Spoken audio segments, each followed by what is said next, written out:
Top 10 Murderous Security Guards. Welcome back to Creepshow, where we dive deep into the sinister and unsettling stories lurking in the shadows of everyday life. We've all seen security guards standing at their posts, protecting properties, and providing a sense of safety. But what happens when the people you trust to keep you safe have a darker side? In today's video, we're uncovering the chilling tales of 10 security guards who crossed the line from protectors to predators, committing heinous crimes that sent shockwaves through their communities. Let's dive into the top 10 most murderous security guards who turned their badge into a weapon. Number 10. Joey Sanza. In 1982, Theresa Kyungcha, an artist, was 31 years old and had already gained recognition as a writer, poet, and painter. As her book, Getreu, was ready to be published, she was preparing for an exhibition of her paintings at Artist Space in the Soho section of New York City in November. Theresa was regarded by insiders as the leading voice of Korean-American artists, particularly those from the Roman Catholic minority within the culture. Unfortunately, Theresa once had the misfortune of going into the same building as Joey Sanza, the security guard. Theresa met her husband Richard Barnes at the Puck Building in Soho on November 5, 1982. Sanza confronted Theresa shortly after she had cleared the front entrance. Sanza then killed the young artist by strangulation after raping him. The Puck Building personnel was unaware that Sanza was the main suspect in multiple allegations of sexual assault that had happened earlier in the same year back in Florida. When Sanza was questioned by detectives from New York City regarding Theresa's 1983 murder, he was already incarcerated in Florida. Sanza was subsequently found guilty of second-degree murder and rape as a result of this interview. He was given a sentence of 25 years to life for the murder charge and 8.5 years to 25 years for the rape charge. Sanza and his attorney contended that the NYPD investigators did not read him his Miranda rights during the 1983 interview, which is why he would fight this conviction. Sanza was ultimately found guilty of the murder in 1987 after 3 trials. Number 9. Teixeira Bampumim, former Boston security guard. Bampumim. Teixeira was antagonistic toward the court, the jury, and the Suffolk County District Attorney, DA, throughout his trial. Teixeira reportedly said to DA John Pappas, "Yo, Pappas, you better hope I never get out of jail." After being found guilty of the murders of Drs. Lina Bolanos, 38, and Richard Field, 49, in December 2019. Teixeira was not finished. He turned to the distraught relatives of the victims and asked, "Do you want to know his Field's last words?" before being escorted out of the courtroom. The horrifying story started back in 2016. Teixeira, a Guinea-Bissau native who is now a lawful permanent resident, briefly worked as a security guard at the Court Square Press condominiums in South Boston. Bolanos and Field, who were set to tie the knot, shared a residence in the McAllen building, which is close to the condominiums, Link 8. Field worked as an anesthesiologist for North Shore Pain Management, while Bolanos was a pediatric anesthesiologist at Massachusetts Eye and Ear. They were both characterized as kind and amiable. The police were no strangers to Teixeira. 3 years prior to the double homicide, in 2014, he stole about $1,000 from a bank during a robbery. Prior to the 2017 killings, he committed another bank heist. Teixeira received a 1-year house correctional sentence for these offenses, in addition to 2 previous convictions for larceny. Teixeira kept up his security guard job over some of this period. He ended up homeless at some time. Teixeira lingered for hours at the McAllen building on May 5, 2017. He waited for a chance to get inside, and when that moment came, he approached the 2 physicians' 11th floor penthouse apartment. Bolanos and Field were well aware of the terrible situation. Friends later reported to the police that the two exchanged frantic texts that read, "Gunman," and call 111, which was mistakenly believed to signify 911. Boston police were notified of the issue about 8:30 p.m. When they arrived, they discovered the victims dead in pools of their own blood and shackled. They had both suffered multiple neck stab wounds. Teixeira had also used the blood of his victims to scribble inscriptions on the walls. Among the words were "payback" and "he killed my wife." Given that Teixeira had a rucksack full of jewelry on when the arresting cops discovered her, it is thought that the killer's motivation was robbery. Teixeira, for his part, asserted that Field had slain his wife before Teixeira killed him in self-defense, and that he and Dr. Bolanos were having an affair. Teixeira was given a life sentence without the possibility of release after the jury rejected his version of events. Number 8. Joseph Ferguson. Joseph Ferguson, a suspended security guard, terrorized the city of Sacramento, California, for a full day on Sunday, September 9th and Monday, September 10th, 2001. Ferguson went on a shooting spree that claimed 5 lives. It stopped only when he pulled the trigger, pointing the rifle toward himself. Ferguson, 20, recorded a video of himself before ending his life. He promised to give a hell of a show in it before taking his own life. He also threatened staff members of his previous job, Burns International Security. Employees of Burns International had previously reported Ferguson's threats to the FBI, who filed a report but did not look into the subject until after the shooting spree. Remarkably, his 5th and last victim actually filmed this videotape.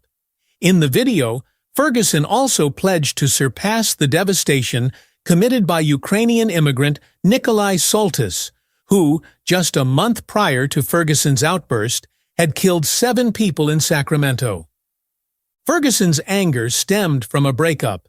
Ferguson's co-worker at Burns International, a 20-year-old Romanian immigrant, was his former sweetheart.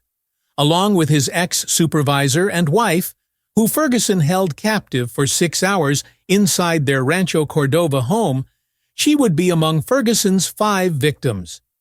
Ferguson also left other victims chained and abandoned to perish at the municipal zoo, or he shot them in the stomach as he drove by in a stolen blue Nissan. Ferguson lived in South Sacramento, and although police subsequently discovered white nationalist literature there was no racial motive for the killings. Number 7. John Arthur Getreu. Thanks to DNA evidence, 74-year-old John Getreu is the most recent serial killer to be apprehended. Getreu, a former security guard at California Plant Protection Services in Palo Alto, was charged on Thursday, May 16, 2019, with the 1974 strangulation death of Janet Ann Taylor, age 21.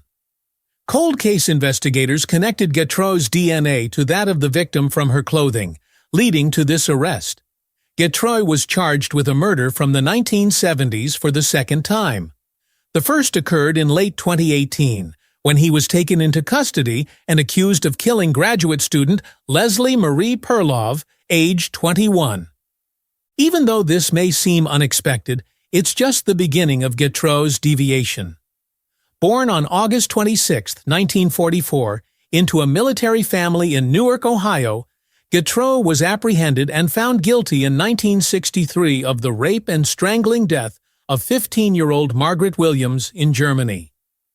Getreu was only given a 10-year prison sentence in Germany for this act, but by the time he married his first wife in 1970, he was free. Perlov is discovered dead from strangulation in the Highlands behind Stanford University in February 1973.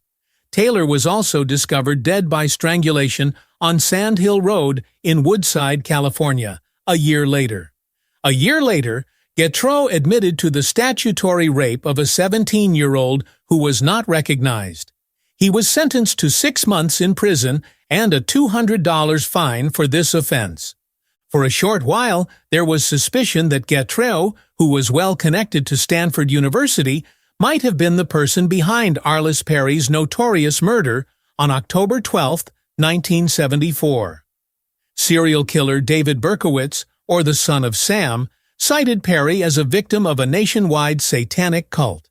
Perry was found nude below the waist, with an ice pick in her cranium and a candle inserted in her vagina.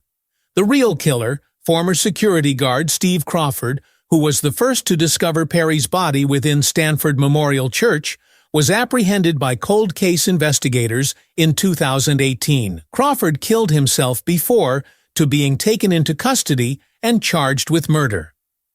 Number 6. Andrew Urdiales. Despite being one of the worst serial killers in America, Andrew Urdiales almost got away with his crimes. In the end, Urdiales escaped justice because, in November 2018, he killed himself in his cell at California's notorious San Quentin State Prison, less than a month after being found guilty of the murders of 8 women in the 1980s and 1990s. While stationed at Camp Pendleton, just outside of San Diego, as a member of the U.S. Marine Corps, Urdiales started his criminal spree. The first murder committed by the Chicago-born Marine happened on January 18, 1986. His victim, 23-year-old Robin Brandley, was discovered dead in a parking lot on the Mission Viejo, California, campus of Saddleback College. She was stabbed 41 times by Urdiales. Julie McGee was shot and killed by Urdiales on July 17, 1988, in Palm Springs, California, 2 years later. Following this murder, on September 25, 1988, Marianne Wells was also shot and killed by Urdiales. 2 other women were murdered by Urdiales in California. Tammy Irwin, age 18, on April 16, 1988, and Denise Maney, age 11, on March 11, 1995. Urdiales kidnapped and violated Jennifer Asbenson, a 19-year-old, in the interim between these acts. After eluding Urdiales, Asbenson reported him to the authorities. Because Asbenson was a prostitute, like many of the other victims, California police did not take this report seriously. In his home Midwest, Urdiales committed his last murders. Urdiales moved to Chicago in 1996 and started working as a security guard at a mall in the city. Investigators in Cook County, Illinois, discovered Laura Wielaki's body on April 14, 1996. She had been shot the previous evening. The body of Cassandra Coram was discovered floating in the Vermilion River by the Livingston County Sheriff's Department in Livingston County, Illinois, on July 14, 1996, a few months later. She had also died from gunshot wounds. Lynn Huber was the last person to pass away. On August 2, 1996, her body was discovered floating face down in Wolf Lake in Cook County. After Illinois police pulled Urdiales over for possessing an illegal firearm in his car, he was eventually linked to all of these crimes.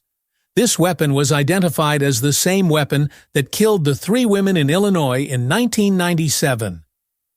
After being shown this proof, Urdiales admitted to the killings that took place in California. Number 5. Steven Hobbs. Those who knew Steven Hobbs did not perceive him as a serial killer. The large, 6'4", married father of 2 worked as a security guard and didn't seem to pose a threat to anyone. Hobbs's Texas neighbors had no idea that the 40-year-old had been killing sex workers for nearly 10 years. Hobbs was stopped on September 22, 2011, in Harris County, Texas, for speeding on Red Bluff Road. Following the stop, the motorcycle police officer discovered the severely decomposed remains of Wanda Trombley, 57, who had gone missing in July of that year.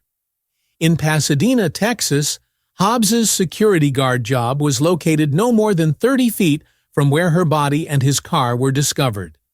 Hobbs is thought to have committed crimes as far back as 2002, while they might have started as early as 1996. Between 2002 and 2011, Hobbs is thought to have slain up to 15 prostitutes in eastern Texas. Patricia Ann Pyatt, 38, was his first known victim. She was discovered dead on November 19, 2002, not far from her house in Crosby, Texas. Hobbs had been charged with aggravated sexual assault of a prostitute that very August. In addition to Pyatt and Trombley's killings, Hobbs was found guilty in 2011 of killing 48-year-old Sarah Annette Sanford in October 2010. Her lifeless body was discovered not far from the town of Crosby. In an attempt to connect Hobbs to previous unsolved killings, Hobbs, who one Houston tabloid dubbed a modern-day Jack the Ripper, was made to provide Texas investigators with his DNA. The chief of the Harris County DA's Trial Bureau, David Mitchum, declared to the public in 2017 that Hobbs will face the death penalty. Number 4. Bianchi, Kenneth. Between October 1977 and February 1978, Kenneth Bianchi and his cousin Angelo Buono committed 15 rapes and killings in the Los Angeles region. The two were referred to as the Hillside Stranglers together. Pretending to be police officers, the two would pull over their victims as part of their game plan. For a long time, Bianchi wanted to work as a police officer. But while he was still in his hometown of Rochester, New York, he had to make do with a security guard position. To live with Buono, Bianchi moved to Los Angeles in 1975. Bianchi attempted for a while to pass himself off as a psychotherapist after getting pregnant with Kelly Boyd's child.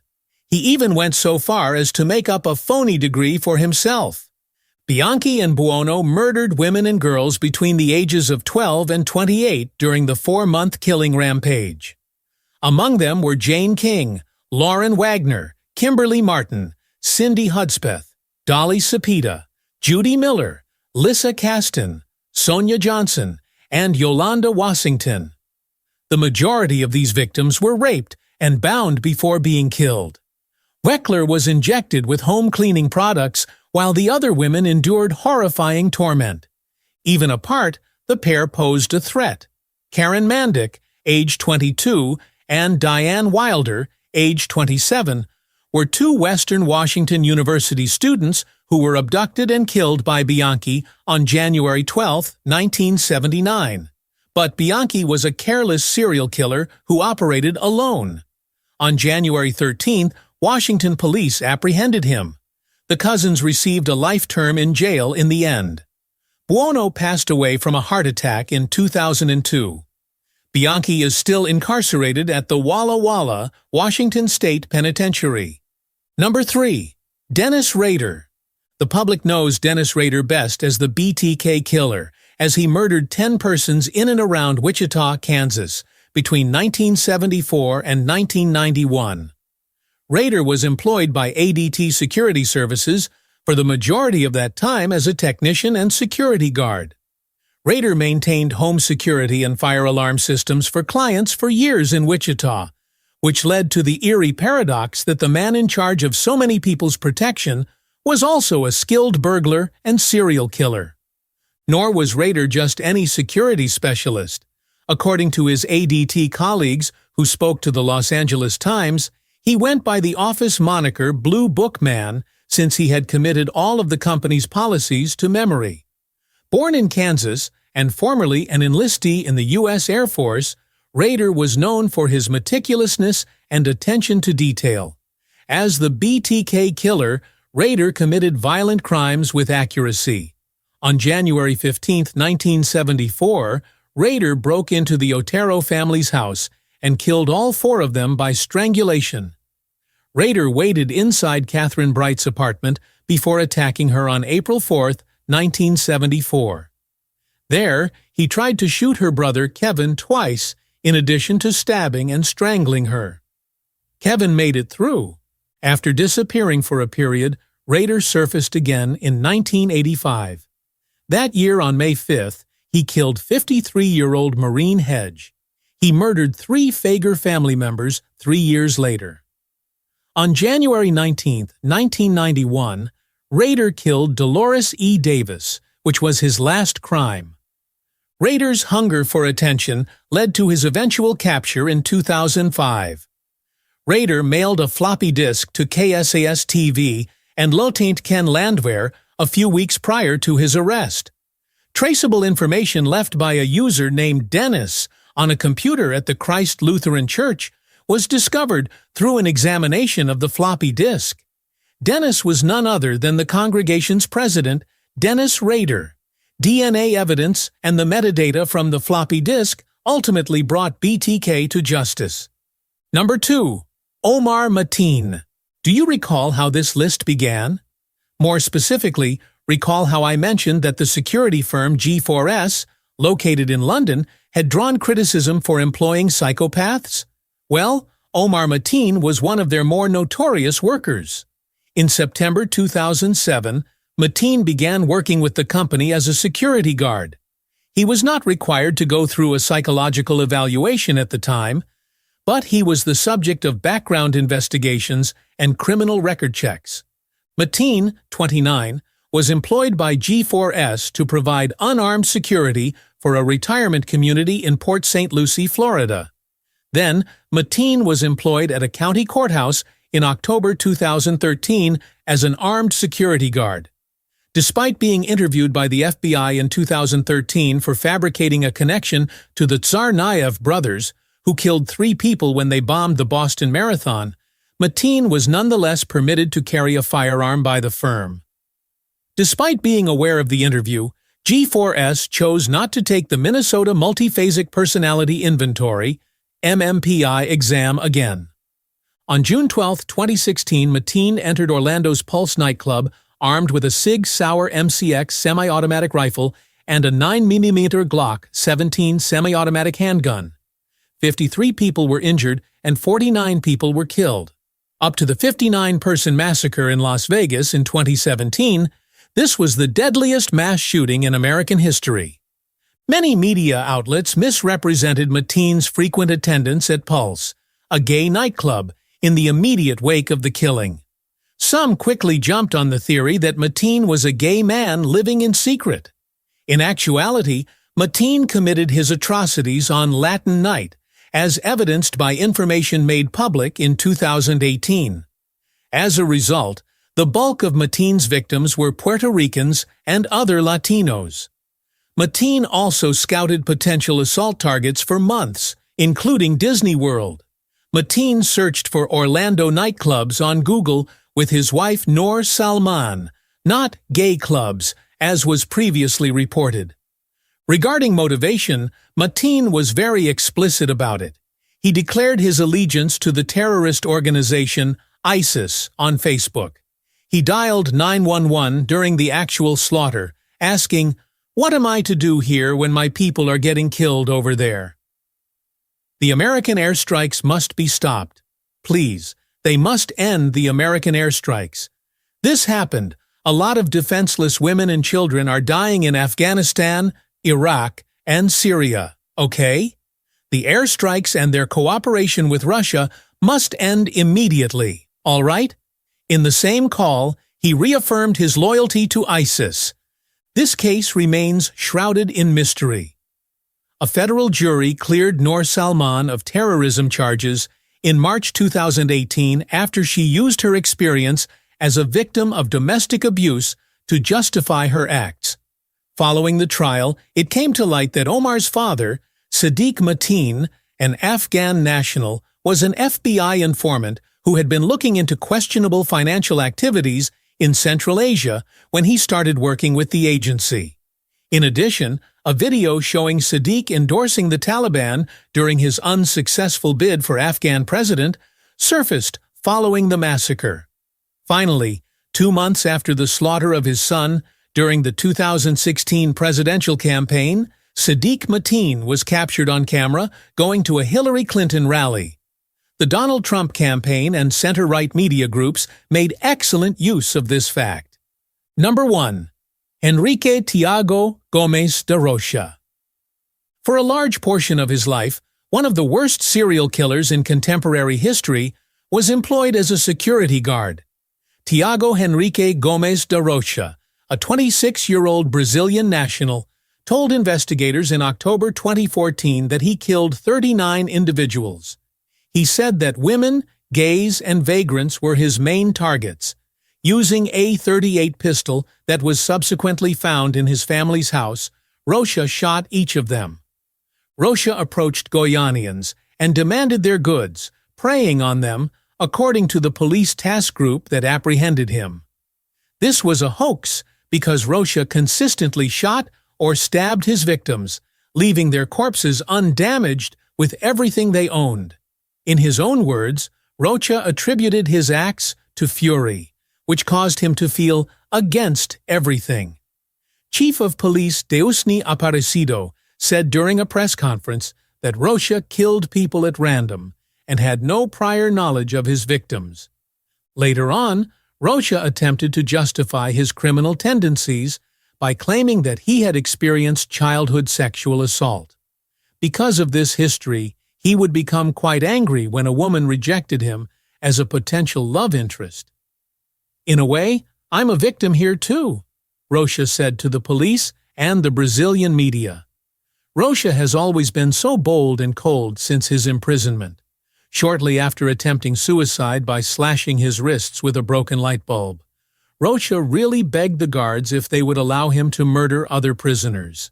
The appeal was turned down. And the last is the stripper Jack.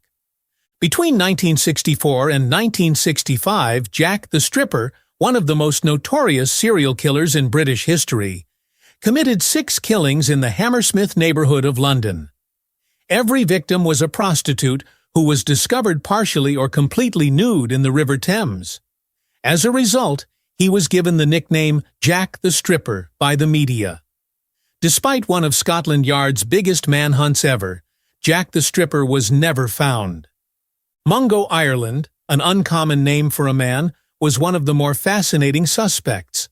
Less than a month after Bridget Bridie O'Hara was killed, in March 1965, Ireland killed himself by poisoning his garage with deadly carbon monoxide. Sometime in early 1965, Ireland, who strangely was Scottish, became the primary suspect for the police. Actually, Scotland Yard's Chief Superintendent, John Dew Rose, stated in a press conference that the main suspect had killed himself. Furthermore, he added that Ireland was employed by the Heron Trading Estate as a security guard. The discovery of O'Hara's body in the Heron Trading Estate is one of the most important pieces of evidence that points to Ireland as Jack the Stripper. It also appears that Ireland was the murderer because the killings ceased following his suicide. And that wraps up our unsettling journey into the twisted minds of these so-called security guards who betrayed the very concept of safety. If you found this dive into darkness intriguing, don't forget to hit that like button and subscribe for more stories that'll keep you up at night. Also, let us know in the comments, did any of these cases surprise or terrify you the most? Until next time, stay safe, stay vigilant, and remember, sometimes the ones we trust the most can be the ones we should fear. This is Creepshow, signing off.